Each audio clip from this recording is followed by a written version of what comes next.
All right, well, you can see here we picked up the new boat, just had the Bridgeford wrap put on.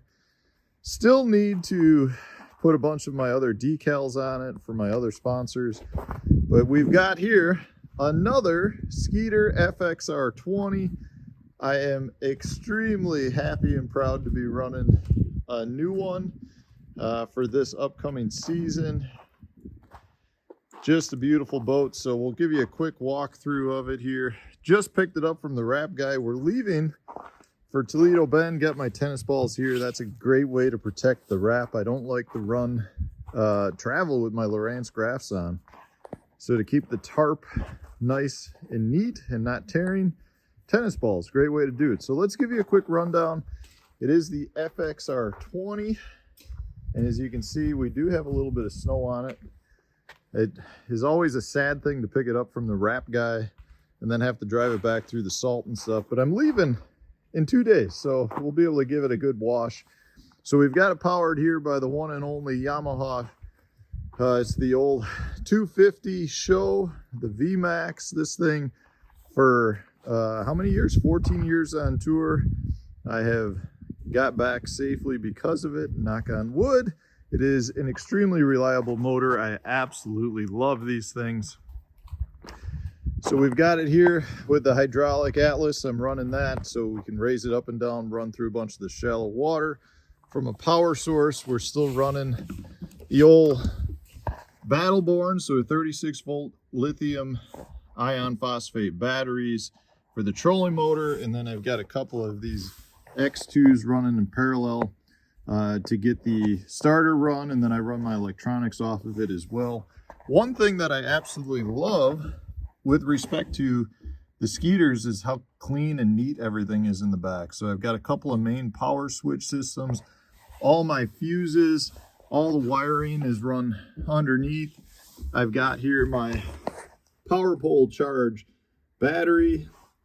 I still got to link everything up to the Bluetooth through my Monster app, but the charge will keep plenty of power coming throughout the entire system. It'll give me power throughout the day. I've got my power pole blades, which are just phenomenal in terms of holding me in shallow water areas without having to be on the trolling motor. Now, a lot of you will ask if I'm running, I think they're called crappie brakes. It's the trolling motor that you can attach to the blades or to your power poles. I am not doing that this year. Have not used them that much. Not saying I wouldn't, just haven't used them, so I'm not throwing them on before I've played around with it.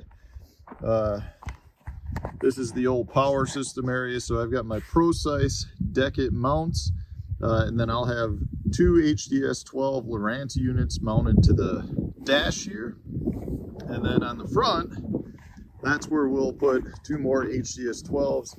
I got my Lowrance active target right here, my Lowrance Ghost 36 volt system.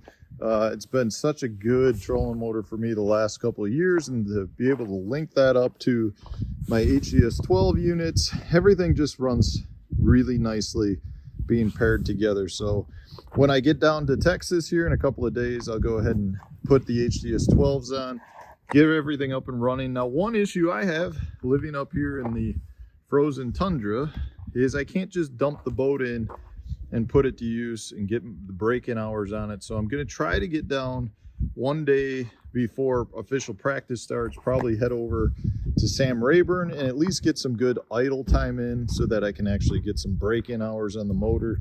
The Yamaha motor has a very simple break-in process of 10 hours, and it's very usable after the first couple hours. So if I can get the first couple hours broken in, that will really allow me to just get on the water and, you know, actually fish the tournament and fish practice.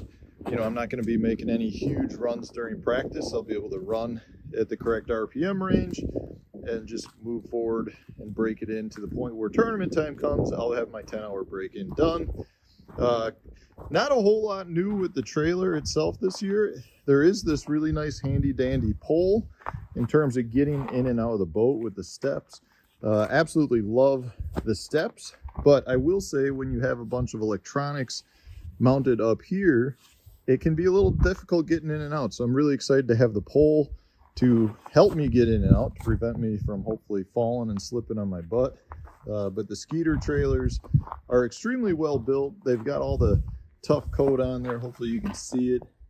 It's that spray on coat that is very nice to have, especially if you are traveling through crummy conditions like I've got here. And then we've got, you know, the Skeeter trailer, nice blacked out wheels on it this year. Just a super sharp looking boat and trailer. So I got some work to do. I still got to fully load it.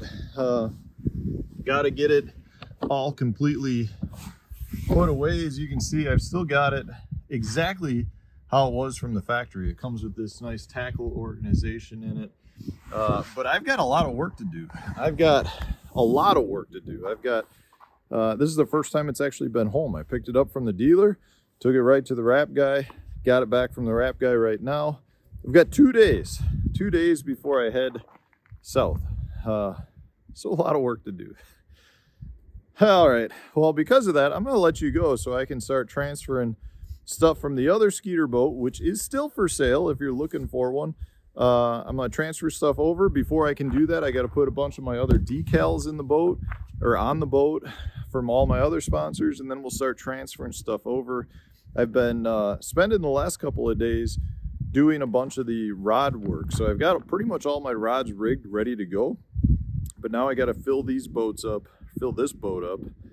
with everything else that I'm gonna need. You know, everything from fire extinguishers and insurance, fuses, like all the little stuff that you don't think about. Not necessarily just tackle, which I have to put a bunch of it in too. But if I can get it done here before I head south, then that allows me the time to then jump on the water and actually start breaking the boat in, which I would really like to do instead of getting on the water for the first day of practice at Toledo Bend and then having to break it in. But this is the new ride for this year. She is pretty. She is real pretty. The Skeeter FXR20 powered by the Yamaha 250 Show VMAX motor. Again, so happy to have the Bridgeford wrap on there. This boat is a beast. I have only run Skeeters my entire career, and I'm so happy to continue that with a great relationship with Skeeter. I think since 2002, that was the first year I bought my first boat. It was a 2002 Skeeter TZX 190. It was an 18.5 foot boat with a 175 Yamaha HPDI on it. That boat used to look like it was going to take off to the moon. I loved it. And I've got another one to add to the Skeeter list that I've owned. So thanks for watching, guys. I appreciate all of you out there. This boat will be running hard all season, trying to make you guys proud and bring home a little bacon to Mama back here at the house. So thanks for watching, guys. I got to get it in the garage. It is pretty cold here. I'm letting all the heat out of the garage, and I got some work to do. So thanks for watching. Hit the like button if you enjoyed today's video. Subscribe to the channel if you have not already, and stay tuned. New video coming out tomorrow.